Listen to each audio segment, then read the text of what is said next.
it should, because we preached from a few verses earlier in the 14th chapter, but not these particular verses I'll speak from today and next week.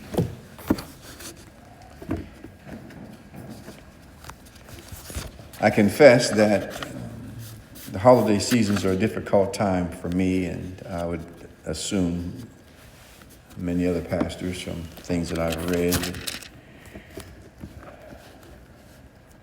We don't want to ignore the centerpiece of history, and that is our Lord's coming to this earth, the Son of Man and Son of God. But at the same time, we struggle with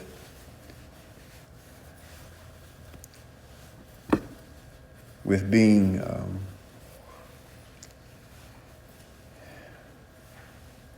too repetitive and always looking to hear from God's word. So I thank you for your indulgence during our season of Advent. And in the name of the Lord, we move on. I was inspired late in the night one evening.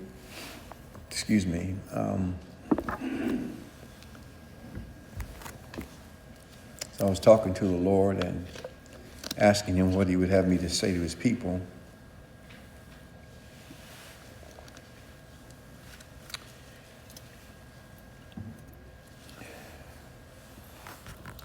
And lo and behold, the Lord answered my prayer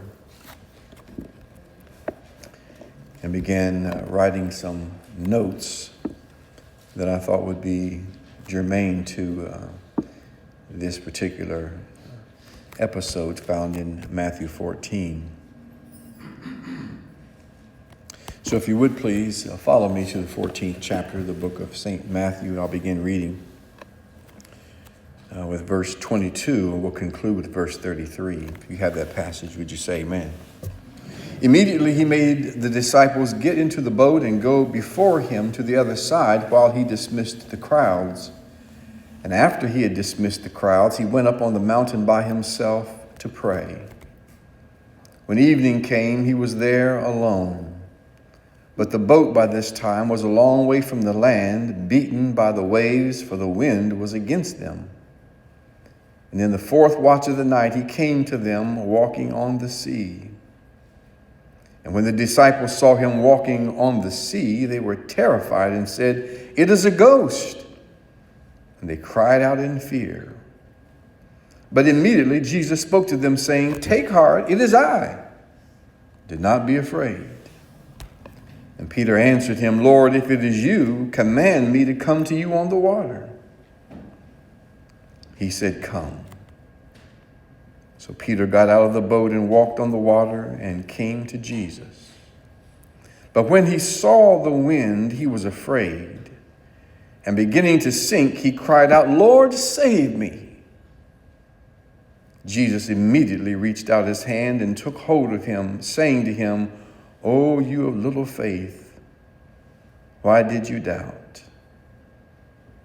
And when they got into the boat, the wind ceased, and those in the boat worshiped him, saying, "Truly you are the Son of God." This is the word of the Lord.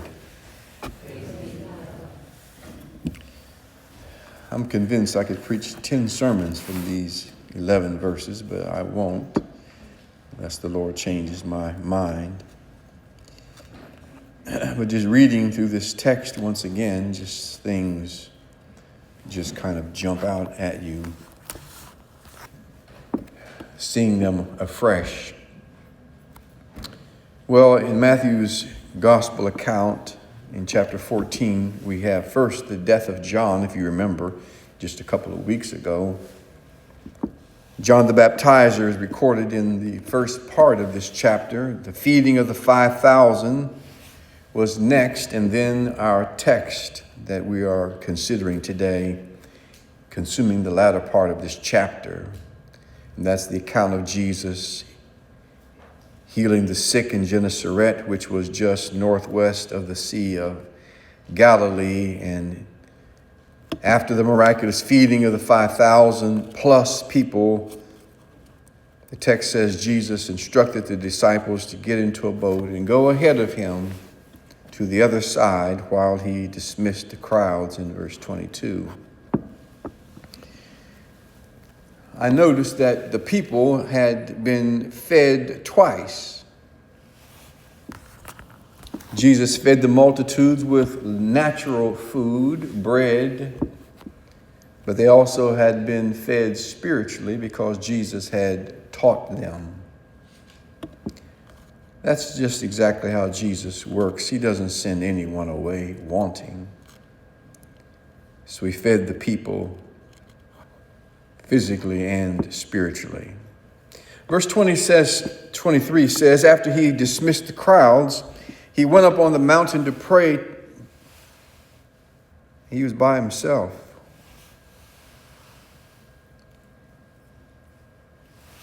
Every Christian should have that passage marked in their Bible.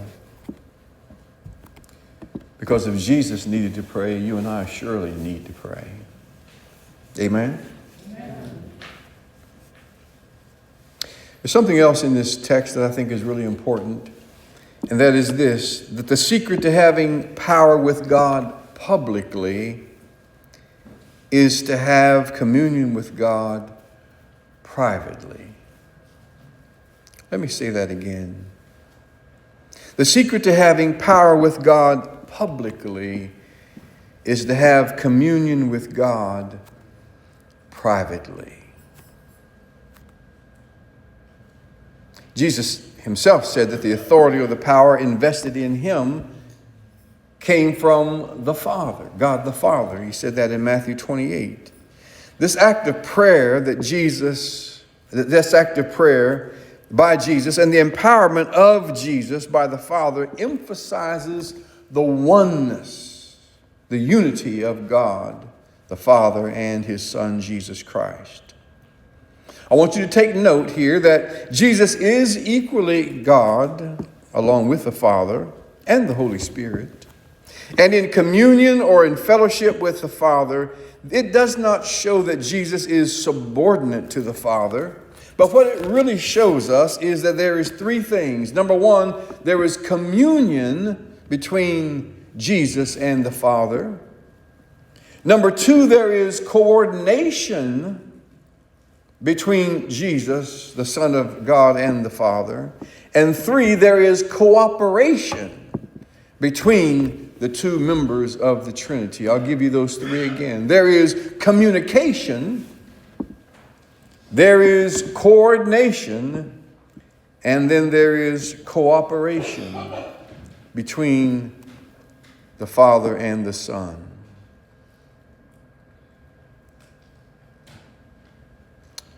Verse 24 says, but the boat by this time was a long way from the land. That is the boat that the disciples were in.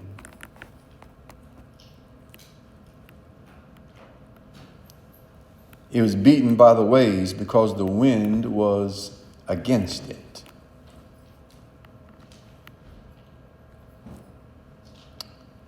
I would assume that if you are on a boat and there was a storm, that you would want to be close to the land, if not on the land.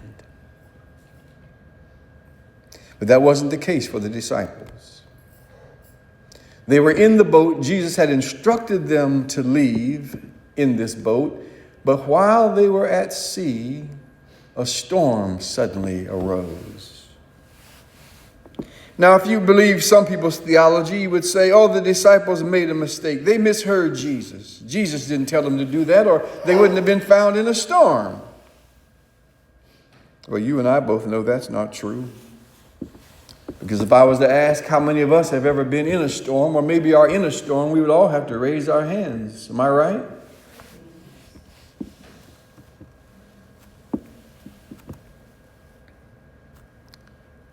The story of John the Baptist was not too far prior to this chapter. how John had not only been arrested, but John had been beheaded. But yet the Lord Jesus said that there was no man greater than John the Baptist. Because you're following Jesus, because I'm following Jesus, doesn't mean life won't be difficult at times. We will have tribulation. As a matter of fact, it's been promised to us that we will have tribulation. All who live godly in Christ Jesus will have tribulation. Now, if you're a people pleaser and do everything that you think people want you to do, you may not have quite as much trouble.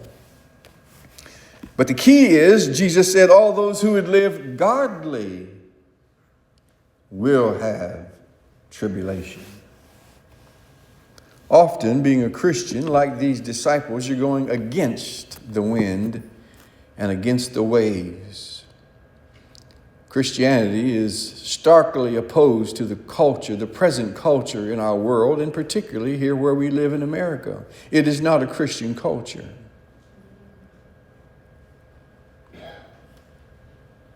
The circumstances appear that while Jesus was praying, the boat in which the disciples were in was a long distance from shore and was being viciously tossed by a storm that had suddenly arisen, which was very common in that part of the world. Storms regularly appeared seemingly out of nowhere on the seas in the Mediterranean region.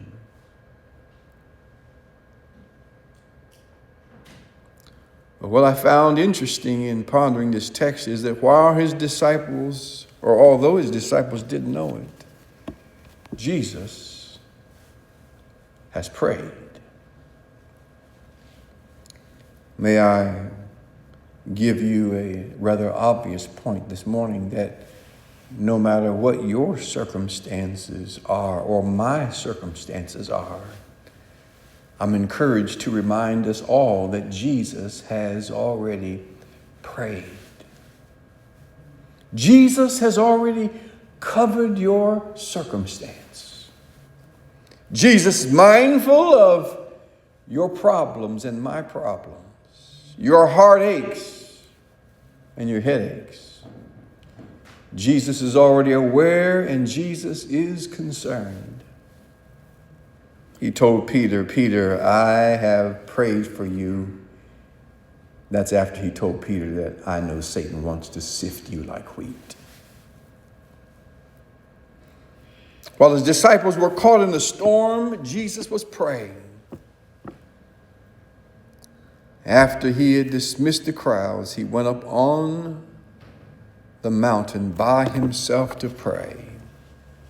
And it's wonderful to pray in crowds. It's wonderful to pray with friends. It's wonderful to pray with members of your family, other Christians. But sometimes you need to pray by yourself. Sometimes there are some things that you want to pray about that you don't want to say publicly. You only want to talk to Jesus about it. And that is appropriate. In the fourth watch of the night, he came to them walking on the sea. That's between 3 a.m. and 6 a.m. They couldn't sleep because they were in a storm. They couldn't say, I'm going to bed, because they didn't have that kind of faith. Jesus did that once, but they didn't have that kind of faith. That they could lay down in the middle of a storm knowing that Jesus would be there for them and with them. In between the hours of 3 and 6 a.m., Jesus comes to his disciples. It had been a rough night. Making sure that too much water does not get in the boat to drown them and sink the boat. All of their manly muscles to make sure that boat stayed on course as they're fighting the waves, which more powerful than manpower. But with all the strength they had, they were fighting against the vicious waves and the foul winds that were blowing, that they might once again meet Jesus. Between 3 a.m. and 6 a.m., Jesus comes to his disciples.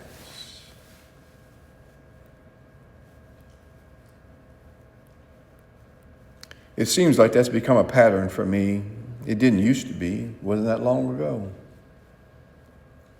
I was a very early riser and still am, but I wasn't a night owl by any stretch of the imagination.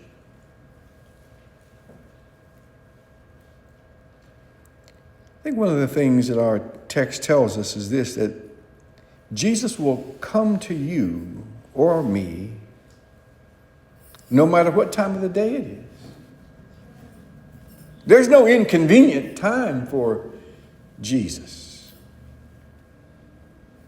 I remember very distinctly, and I'm not really sure why. It's just one of the things that I remember about my dad as a pastor. He was bi-professional, and he had to get up and go to his job. He worked as an engineer for Toro Manufacturing as well as some other places, but he was always a faithful pastor. And I remember the young man, as a matter of fact, who had gotten very critically hurt.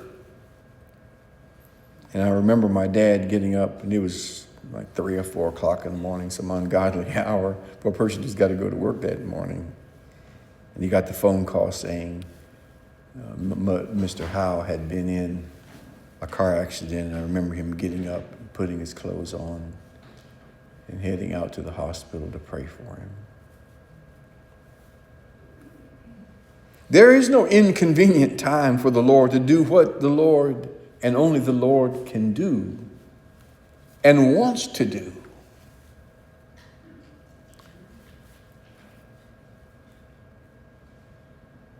Jesus came to save his people. Jesus comes to them, and I noticed Jesus did not hail another boat and say, "Take me to the disciples."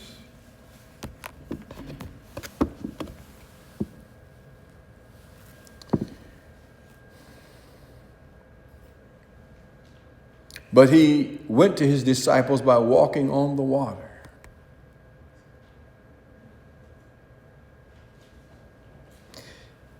Jesus does not need to catch a ride. It's what I'm trying to tell you. Jesus doesn't have to depend upon someone else to get to where he needs to get. That is to you and me. All he needs to know is that you want Jesus to help you. He doesn't need a boat.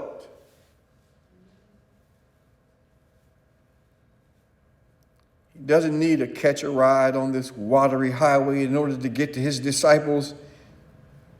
And he does not have to send another vessel to rescue them.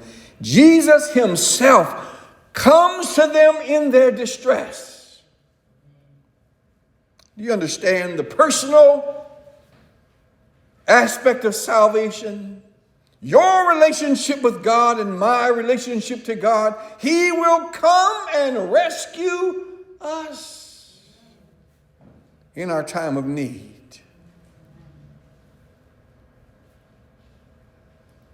Another reason we know that Jesus is God is because Jesus can come to us without the aid of a human being.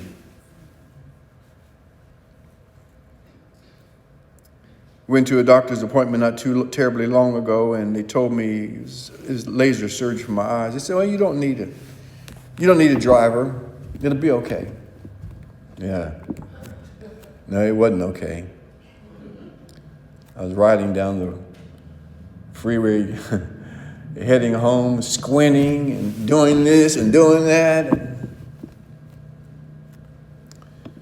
Well, Cynthia's not here.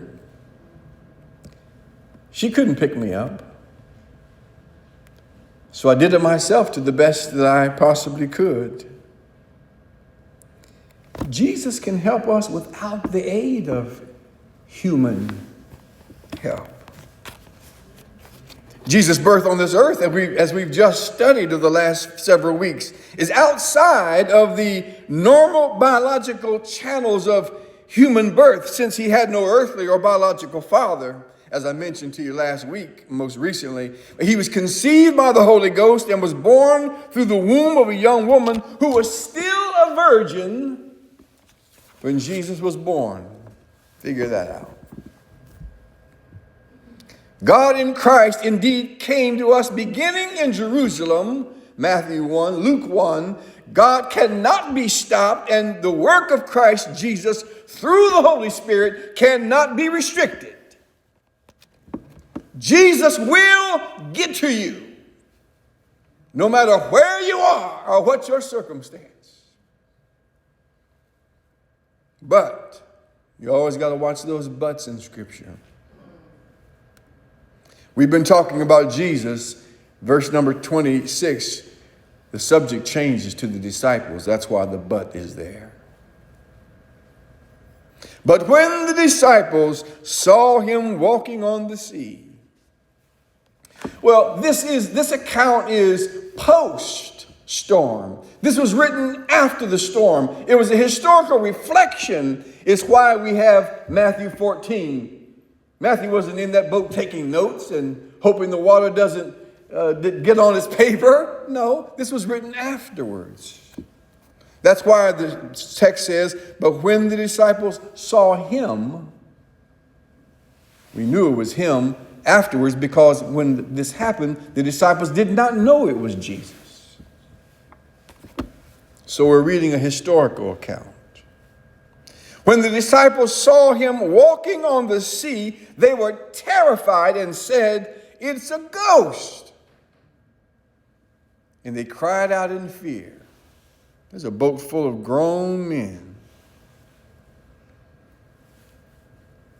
crying out in fear because they didn't know who or what was walking toward them. Jesus walked to them. Isn't this the clear and consistent message of the Gospels? The fact that God has come to us in the person of Christ the Lord. And once again, Jesus, since he has arrived, Jesus continues to come to his people. The disciples never would have made it to him. Further, you may ask why Jesus didn't run to these terrified disciples. They're panicked. They're afraid. They're feeling as if they're going to die. But Jesus is walking.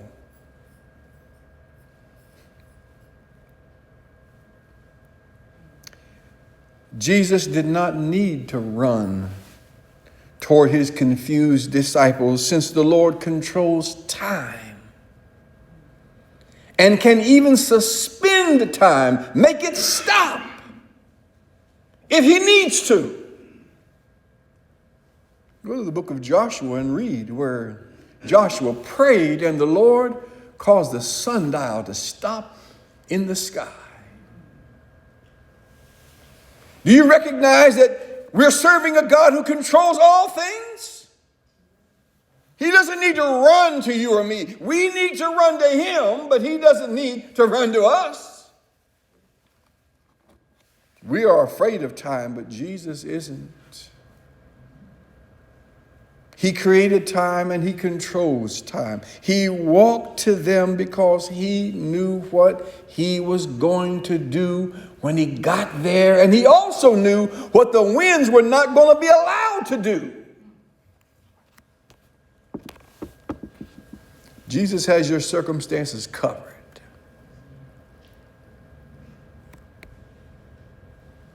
The winds and the waves, church, are subjected to Christ's authority, while mortal human beings are restricted to nature's will. Did you get that?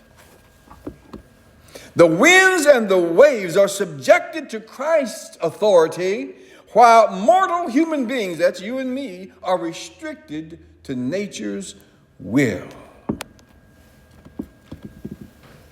Secondly, this miracle in waiting tells us that there's no situation that's truly out of control. You may be panicking. You may be having a panic attack when you think about it. But Jesus isn't panicking.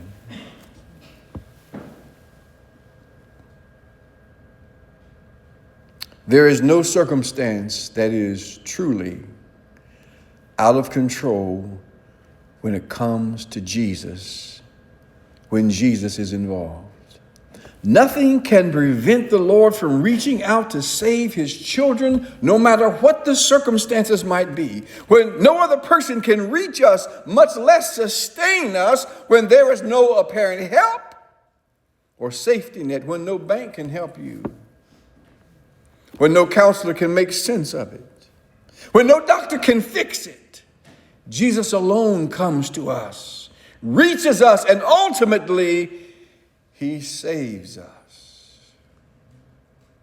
The disciples couldn't save themselves. They couldn't even anchor in that storm. My question to you is, where do you turn in your storms? When all of your human anchors are useless in your storm, Jesus is the only Savior. Another lesson here is Jesus must be your and my anchor during the storms of life. The storm, as fierce as it may have been, wasn't what frightened them the most. That's interesting too. Let me say it again. The storm, as fierce as it may have been, wasn't what frightened the disciples the most. What frightened them the most was the figure of someone or something walking toward them on the water. They'd never seen that before. Several of these disciples they had a previous career as commercial fishermen, and they had been on the sea dozens, if not hundreds of times during their life, I'm sure. And never once had they seen something or someone walking on the water. This may tell us something else too that might help us with this text. Don't always look for God to do the same thing he always has done before.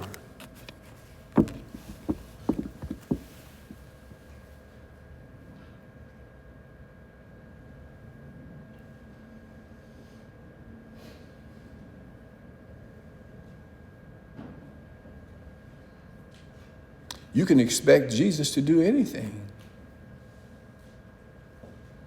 because he has all the resources in the entire universe at his disposal.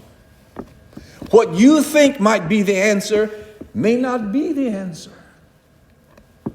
How you think you're going to be rescued in your storm may not be the way the Lord responds to your or my dilemma.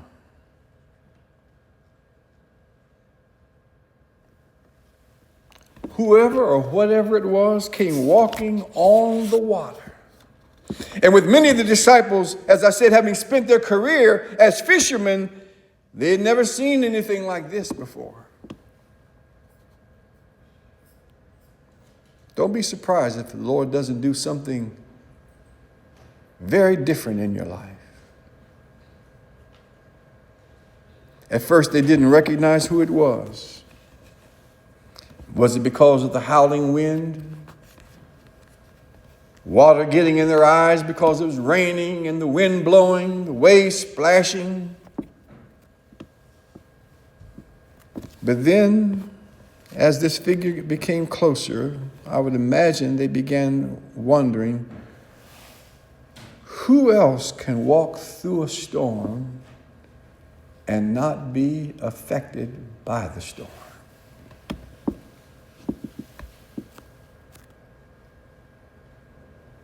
If the wind is so powerful and the waves so powerful that it was moving and pushing and tossing the boat full of adult-sized men, 1,000 or 2,000 pounds of human body in that boat, but the wind is tossing them like it's nothing. How can a single individual walk on these same waves as if it was a concrete sidewalk? Who else can walk on water and command it to sustain him? Who else would not be taken under by these troublesome waves? Who is this walking through these boisterous winds and not be blown down? From some distance, the disciples did not recognize this mysterious figure, but then as he approaches closer and closer, they must have concluded this is Jesus. Only Jesus saves like this by calming a storm or delivering us out of a storm.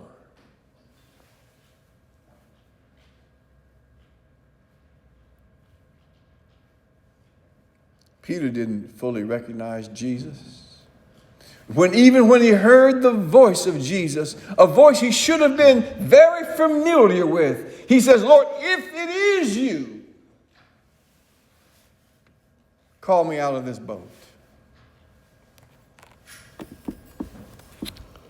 How well do you know the Lord's voice? How well do you know the Lord's voice? We've got a lot of false prophets roaming around. How well do you know the Lord's voice?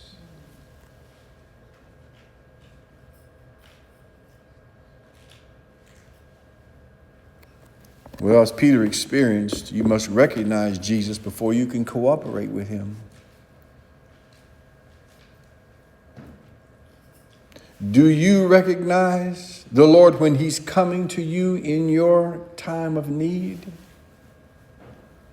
Are you missing blessings because you let Jesus walk by your boat?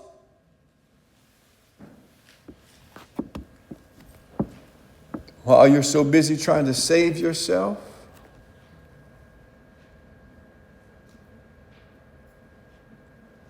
And then let me conclude for today with this last question. Why was Jesus walking on the water?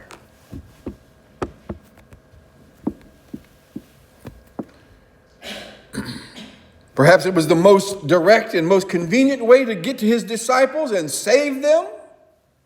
Again, in our Lord's miraculous birth, it was a direct and convenient way to come to his people on earth, that is, to be born human, affiliate with our grief, ultimately carry our sorrow, and save us.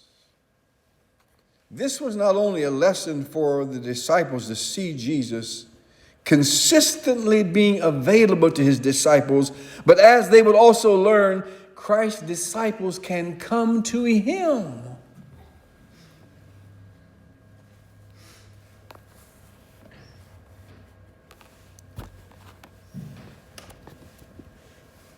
Immediately. This word immediately is spoken twice in these 11 verses I read. Immediately, Jesus spoke to them saying, take heart.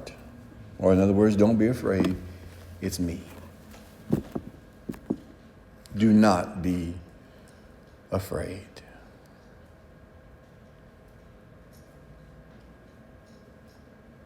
What good is a miracle if the Lord doesn't take ownership of it? We can give the credit to somebody else. Jesus will say, it's me, when it is him. He will not allow the adversary to take credit for his work. And in addition to taking ownership of this miracle appearance, Jesus tells them there is no need to fear. Jesus came to save them, not to destroy them.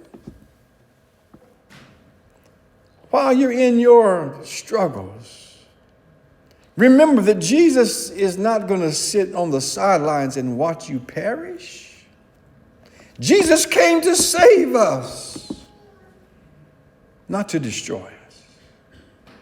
Even when there was an apparent lack of faith on the part of the disciples, Jesus will not let them be destroyed.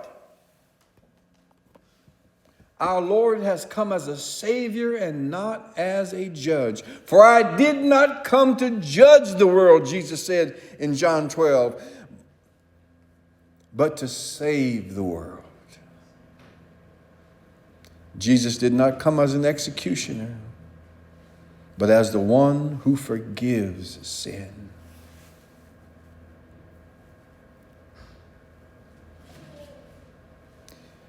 Peter then said, if it is you, command me to come to you on the water. I want to conclude here by saying this, or by asking you another question, really. Do you recognize the Lord when he is coming to you in your time of need? Do you know the Lord that well to know how the Lord works?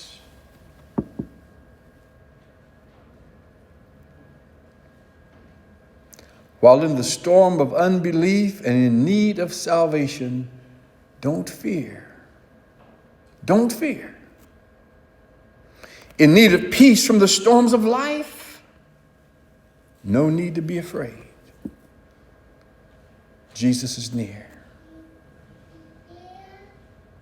I'm going to give you a couple quick points. There's no question about it, with Peter as a spokesperson for the other disciples, their faith is being severely challenged. I want to give you 4 quick things to write down.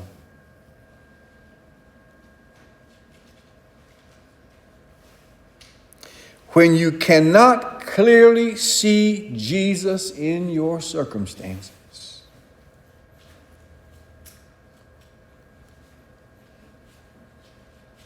when you cannot clearly see Jesus in your circumstances, look for ways to identify him.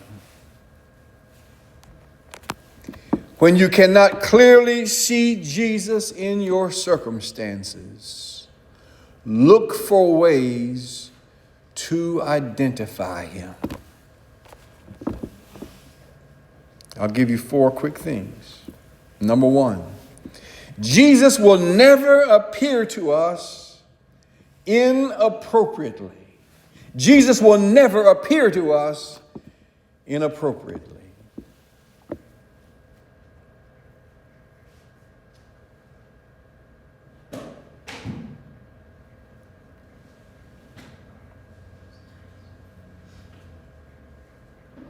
Number 2, Jesus will never be late.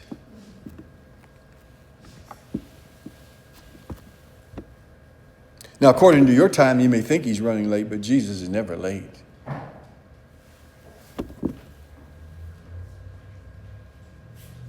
It's just not time for him to reveal the answer or the solution to your problem.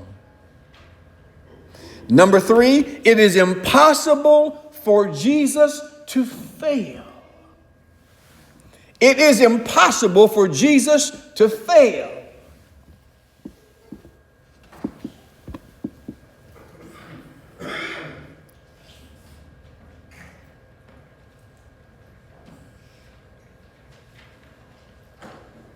And number 4, in the end,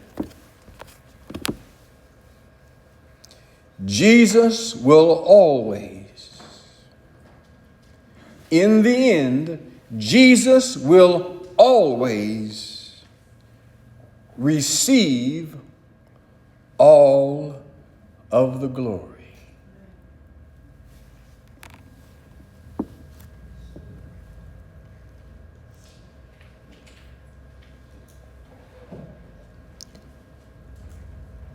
because no one can do. No one else can do what Jesus does. Let's pray.